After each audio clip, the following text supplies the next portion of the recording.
Hello even, आज की इस वीडियो में हम बात करने वाले हैं लुसेंट साइंस क्वेश्चंस के सेट नंबर 16 के बारे में। आई होप कि इससे पहले कि आपने बाकी के सेट्स को ज़रूर देखा होगा। नहीं देखा है तो प्लेलिस्ट जाकर के चेक कर लीजिए, बाकी के सेट्स को आपको वहाँ पे मिल जाएंगे। इसमें हम लोग 25 MCQ डिस्कस करेंगे जो कि आने वाले सभी एग्जाम्स के लिए काफ़ी हेल्पफुल होगा। तो चलिए शुरू करते हैं और देखते हैं कि किस टाइप के क्वेश्चन आज दिए गए। देखिए, फर्स्ट क्वेश्चन ये कह रहा है कि जैसे जैसे उनतास बढ़ता है यानी कि ऊंचाई बढ़ता है तो वायुमंडलीय दाब पर क्या प्रभाव पड़ता है। जैसे जैसे ऊंचाई बढ़ता है तो वायुमंडलीय दाब आपको पता है कि घटता है, यानी राइट आंसर क्या होगा, ऑप्शन हम बी को टिक करेंगे। ठीक है, बी बिल्कुल करेक्ट आंसर है। सेकेंड क्वेश्चन है कि ग्रेगर मेंडल निम्न में से किसके प्रतिपादन हेतु प्रसिद्ध है। तो ग्रेगर मेंडल का संबंध आपको पता है कि अनुवांशिकी के नियम इन्होंने दिया था।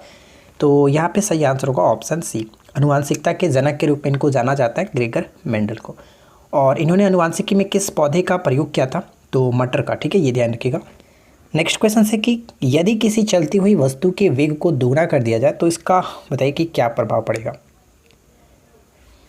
तो अगर हम इसका वेग दोगुना करते हैं तो देखिए फ्रेंड्स, हम यहाँ पे कह सकते हैं इसका गतिज ऊर्जा 4 गुनी हो जाएगी। कैसे निकालेंगे, तो इसका वेग यानी कि भी अगर पहले से बढ़ जाता है, ये 2 भी हो जाता है, तो यहाँ पे ध्यान दीजिएगा। आपको पता है कि काइनेटिक एनर्जी क्या होता है। काइनेटिक एनर्जी यानी कि गतिज ऊर्जा 1/2 mv² होता है। ठीक है, तो 1/2 m को हम ज्यों का त्यों छोड़ते हैं, भी के जगह पे 2 भी हो जाता है। यानी कि अगर स्क्वायर होता है तो 2 भी का स्क्वायर का मतलब यहाँ पे कह सकते हैं कि 4v² हो जाएगा। 4 पहले अगर हम ला देते तो 1/2 और mv²।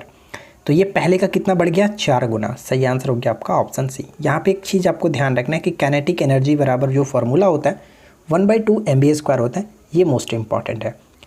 नेक्स्ट क्वेश्चन की निम्नलिखित में से किस गैस का प्रतिशत मान या फिर कह सकते हैं कि आयतन वायुमंडल में सबसे कम है। ध्यान दीजिएगा, सबसे कम आपसे पूछा जा रहा है।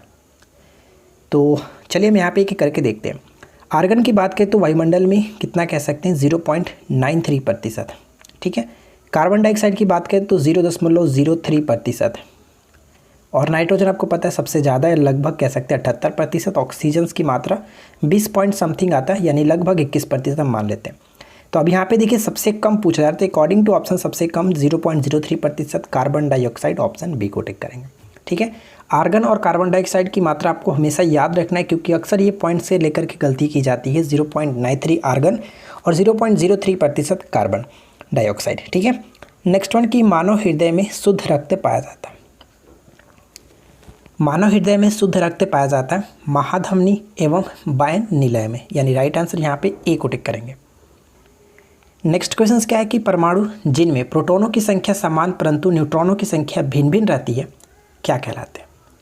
बताइए कि परमाणु संख्या वो कौन से हैं जिसमें प्रोटॉनों की संख्या तो समान लेकिन न्यूट्रॉनों की संख्या भिन्न भिन्न होती है, उनको हम लोग क्या कहते हैं, समस्थानिक। ठीक है, समस्थानिक में आपको पता है फ्रेंड्स क्या होता है कि प्रोटॉन की संख्या यानी कि परमाणु संख्या समान और न्यूट्रॉन की संख्या भिन्न का मतलब यहाँ पे कह देंगे कि द्रव्यमान संख्या भिन्न हो जाता है। तो यहाँ पे हम कह सकते हैं कि समस्थानिक यानी कि आइसोटॉप इसको कहा जाता है। राइट आंसर होगा ऑप्शन डी। ठीक है, ये क्वेश्चन अक्सर पूछा जाता है, इसको अच्छे से ध्यान में रखिएगा। नेक्स्ट क्वेश्चन क्या कह रहा है कि निम्नलिखित में से कौन सा सिद्धांत उद्देशिका का व्याख्या के लिए डार्विन द्वारा प्रतिपादित नहीं किया गया था। डार्विन द्वारा प्रतिपादित नहीं किया गया था अंगों का उपयोग और अनुप्रयोग, ऑप्शन बी यहाँ पे करेक्ट आंसर है। नेक्स्ट वन की टीनिया पेडिस नामक कवक से उत्पन्न होने वाली बीमारी कौन सी है। टीनिया पेडिस, टीनिया पेडिस नामक कवक से उत्पन्न होने वाली बीमारी कह सकते हैं, यहाँ पे राइट आंसर होगा athlete foot. Right answer will be option B, athlete foot. ठीक है, कवक से होने वाला बीमारी है। अगला पॉइंट्स, नेक्स्ट वन ये कह रहा है कि जब कालीन को छड़ी से पीटा जाता है तो उससे धूल बाहर निकल जाती है। न्यूटन द्वारा प्रतिपादित निम्नलिखित में से कौन सा नियम इस परिघटना की सही व्याख्या करता है। तो सही व्याख्या करेगा ऑप्शन ए, यानी कि गति का पहला नियम। राइट आंसर यहाँ पे होगा ऑप्शन ए, जिसको हम लोग जड़त्व के नियम के नाम से भी जानते हैं। अगला पॉइंट्स क्या है, अंतरिक्ष यात्री निर्वात में सीधे खड़े नहीं रह सकते हैं, इसका कारण क्या है। अंतरिक्ष यात्री निर्वात में सीधे खड़े नहीं रह सकते, इसका कारण है कि गुरुत्व नहीं होता है। ऑप्शन ए करेक्ट होगा, गुरुत्व नहीं होता है। नेक्स्ट क्वेश्चन की निकट दृष्टि दोष दूर करने के लिए निम्नलिखित में से कौन सा लेंस प्रयोग किया था। देखिए बहुत सिंपल सा क्वेश्चन है, लेकिन यहाँ पे जो वर्ड लिखा गया ना, इसकी वजह से थोड़ा सा आप मिस्टेक कर देंगे, तो इसको आप अच्छे से ध्यान रखिएगा। और मैं आपको हमेशा रिकमेंड करता हूँ कि अब आजकल का जो कंपटीशन हो गया ना, उसमें आपको थोड़ा सा इंग्लिश वाले वर्ड को भी ध्यान में रख के चलना है। लेकिन एग्जाम्स में फ्रेंड्स क्या होता है कि पहले जो हिंदी वर्ड पूछा जाता था, लेकिन अब ज़्यादातर आपको इंग्लिश में ही कन्वर्ट करके इंग्लिश वर्ड वाले ही पूछे जाते हैं, तो ऐसे में आपको ध्यान में रखना है हिंदी और इंग्लिश दोनों वर्ड, ठीक है। तो अगर हम यहाँ पे देखिए जैसे नदोत्तर लेंस और उदोत्तर लेंस, उनतोत्तर लेंस, तो हो सकता है शायद इसको समझने में दिक्कत हो, लेकिन अगर आपको इंग्लिश वाला वर्ड पता होता तो आप आसानी से गेस कर सकते थे कि कन्वेक्स जो लेंस होता है इसको हम लोग उत्तल लेंस कहते हैं और कनकेव का मतलब हो गया अवतल, ठीक है। तो आपको पता है कि निकट दृष्टि दोष मैंने आपको क्या बताया था, निकट पे यानी कि निकट में 3 लेटर है तो इस पर आप बढ़ा करके 4 कर लीजिए, यानी कि अवतल, उत्तल क्या निकट के लिए अवतल हो गया, तो 4 वाला लेटर आपका हो जाएगा अवतल। राइट आंसर यहाँ पे बी को टिक करेंगे। ठीक उस तरह से 2 के लिए मैंने आपको बताया था कि बढ़ा लीजिए 2 के लिए 3, ठीक है, 2 के लिए 3 यानी कि दूर के लिए उत्तल लेंस, ठीक है, दूर दृष्टि दोष के दूर करने के लिए उत्तल लेंस का प्रयोग करते हैं। क्लियर, तो यहाँ पे राइट आंसर आपका क्या होगा, ऑप्शन बी। चलिए अगला पॉइंट्स, किसी मनुष्य के शरीर का सामान्य तापक्रम होता है, किसी मनुष्य के शरीर का सामान्य तापक्रम कितना होता है। तो यहाँ पे आपको पता है कि फ़ारेनहाइट में अगर हम बात करें तो 98.4 डिग्री सेल्सियस, ये भी करेक्ट है, 4 डिग्री फ़ारेनहाइट सॉरी, और सेल्सियस की बात करें तो 37 डिग्री सेल्सियस, ये भी सही है, और कैल्विन की बात करें तो 310 कैल्विन, ये बिल्कुल सही है। तो यहाँ पे कह सकते हैं कि उपरोक्त सभी के सभी बिल्कुल सही है, ऑप्शन हम यहाँ पे डी को टिक करेंगे। नेक्स्ट पॉइंट कि एक प्रिज्म से गुजरने पर जो प्रकाश सबसे अधिक अपरिवर्तित होता है, ठीक है, वो कौन सा है। अपवर्तित यानी कि यहाँ पे हम कह सकते हैं कि विचलित होता है, सबसे अधिक अगर विचलित की बात करें तो श्वेत प्रकाश जब 7 रंगों में विभक्त होता है, कुछ इस तरह से होता है, जो प्रिज्म से होकर गुजरता है 7 रंगों में, सबसे ऊपर में हमारा रेड होता है, लेकिन सबसे ज़्यादा जो नीचे विचलित करता है वो हमारा बैंगनी कलर होता है। तो यहाँ पे हम कह सकते हैं कि सबसे ज़्यादा जो विचलित करता है, अपवर्तित होता है, वो कौन सा है, वॉयलेट यानी कि बैंगनी। यहाँ पे हम ऑप्शन डी को टिक करेंगे, ठीक है, डी बिल्कुल करेक्ट आंसर हो जाता है। सबसे कम आपका रेड कलर जो कि विचलित होता है, और जो भी कलर जो होंगे, ध्यान दीजिएगा, जो कलर सबसे ज़्यादा विचलित करेंगे उनका तरंगदैर्घ्य सबसे कम होगा, तो ये आपको याद रखना है। नेक्स्ट क्वेश्चन देखिए, डॉक्टरों द्वारा मरीजों के उदर के अंदर का परीक्षण, जिसको हम लोग एंडोस्कोप द्वारा किया जाता है, तो ये बताइए कि किस सिद्धांत पर कार्य करता है। एंडोस्कोप आंतरिक, शरीर के आंतरिक परीक्षण के लिए इसका इस्तेमाल किया जाता है एंडोस्कोप। तो ये किस सिद्धांत पर कार्य करता है, प्रकाश का आंतरिक परावर्तन। यहाँ पे राइट आंसर होगा ऑप्शन ए। अगला पॉइंट्स, किसी ठोस पदार्थ के बिना द्रव में बदले सीधे वाष्प अवस्था में परिवर्तित होने को क्या कहते हैं। अगर किसी पदार्थ को गर्म करते हैं तो वो क्या होता है कि डायरेक्ट सॉलिड से लिक्विड में चेंज हुए बिना वो गैसीय फॉर्म में चला जाता है, तो इसको हम लोग क्या कहते हैं। इस जो परिवर्तन होता है इस अवस्था को हम लोग कहते हैं ऊर्ध्वापातन, ठीक है, ऊर्ध्वापातन, जिसको इंग्लिश में सब्लिमेशन कहते हैं, तो इसको याद रखिएगा। अगर एग्जाम्पल के रूप में बात करें तो सबसे अच्छा एग्जाम्पल इसका माना जाता है कपूर, ठीक है, कपूर को जैसे ही गर्म करते तो वो क्या होता है, डायरेक्ट वो गैसीय फॉर्म में उड़ जाता है। चलिए अगला पॉइंट्स देखिए, शुष्क सेल यानी कि बैटरी निम्नलिखित में से किनका विद्युत अपघट्य के रूप में प्रयोग होता है। विद्युत अपघट्य के रूप में अमोनियम क्लोराइड के साथ साथ zinc chloride, right answer option A को टिक करेंगे। नेक्स्ट पॉइंट कि पौधे के किस भाग को केसर के रूप में इस्तेमाल किया जाता है। केसर कह सकते हैं एक प्रकार का भूमिगत तना है, और यहाँ पे ध्यान दीजिएगा कि इसका इस्तेमाल हम लोग वर्तिका और वर्तिकाग्र, ठीक है, केसर के वर्तिका और वर्तिकाग्र, जिसको स्टिग्मा कहते हैं, इस्तेमाल किया जाता है। राइट आंसर होगा ऑप्शन सी। सोल्डर के रूप में प्रायः कौन से पदार्थ प्रयोग में लाए जाते हैं। सोल्डर के रूप में प्रायः हम कह सकते हैं सीसा और टीन, बी यहाँ पे करेक्ट होगा, सीसा और टीन। जे थॉमसन द्वारा प्रस्तावित मॉडल ऑफ एक्शन को आमतौर पर किस नाम से जाना जाता है, किस मॉडल कहा जाता है, कौन सा मॉडल के नाम से जाना जाता है। तो इसको हम लोग पाल्म और पुडिंग मॉडल के नाम से जानते हैं। अक्सर ये पूछा जाता है कि पाल्म और पुडिंग मॉडल की प्रस्तावना किसने दिया था, तो जे थॉमसन, यहाँ पे ध्यान रखेंगे। नेक्स्ट क्वेश्चन जो कि बहुत ज़्यादा इंपॉर्टेंट प्रश्न है कि नेचुरल सिलेक्शन का सिद्धांत किसने दिया। प्राकृतिक चयन जिसका हिंदी होता है, नेचुरल सिलेक्शन का सिद्धांत दिया था चार्ल्स डार्विन, ठीक है, सी यहाँ पे करेक्ट होगा। नेक्स्ट क्वेश्चन से कि निम्नलिखित में से कौन सही सुमेलित नहीं है। ध्यान दीजिएगा, कौन सही सुमेलित नहीं है।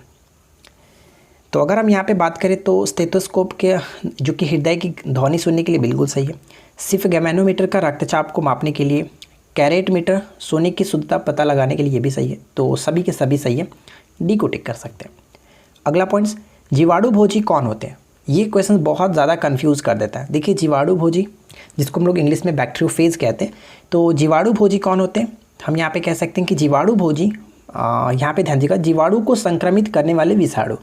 यहाँ पे इसका नाम जीवाणु जरूर होता है, लेकिन एक प्रकार का ये वायरस ही होता है। ध्यान दीजिएगा कि जीवाणु को संक्रमित करने वाले विषाणु होते, उन्हीं को हम लोग बैक्टीरियोफेज यानी कि जीवाणु भोजी कहते हैं। बी करेक्ट है। नेक्स्ट वन, फ्लाई एश वातावरणीय प्रदूषण है जो कि इसके द्वारा उत्पन्न होता है, फ्लाई एश। तो फ्लाई एश हम यहाँ पे कह सकते हैं, करेक्ट आंसर क्या होगा, थर्मल पावर प्लांट। ठीक है, थर्मल पावर प्लांट यहाँ पे राइट आंसर है। एक प्रकार का वातावरणीय प्रदूषण है जो कि फ्लाई एश के नाम से जानता है, और ये उस पर उत्पन्न होता है कहाँ से, थर्मल पावर प्लांट से। वायुमंडल हमारे ऊपर अत्यधिक दबाव डालता है, फिर भी हमें महसूस क्यों नहीं होता है? इसका कारण क्या है? इसका कारण ये है कि हमारा जो रक्त दबाव होता है वायुमंडलीय दबाव से हल्का सा अधिक होता है, यानी कि वायुमंडलीय दबाव से अधिक हमारा रक्त दबाव होता है, इस वजह से पता नहीं चलता है। सी यहाँ पे करेक्ट आंसर है। अगला पॉइंट्स जो कि आज की इस वीडियो का आखिरी प्रश्न है, मनुष्य द्वारा पृथ्वी पर लगाया गया दाब तब सबसे कम होगा जब हुआ, यानी कि मनुष्य द्वारा पृथ्वी पर लगाया गया दाब सबसे कम कब होगा, वो कंडीशन यहाँ पे बताइए कि कौन सा होगा। तो सबसे कम हम कह सकते हैं बैठता है, एक पैर पर खड़ा रहता है, या फिर दोनों पैर पर खड़ा रहता है, या फिर पृथ्वी पर पड़ा रहता है। तो यहाँ पे करेक्ट आंसर होगा पृथ्वी पर पड़ा रहता है। जब वो पृथ्वी पर लेट जाएगा तब। इसको हम समझते हैं थोड़ा सा फॉर्मूले की तरफ।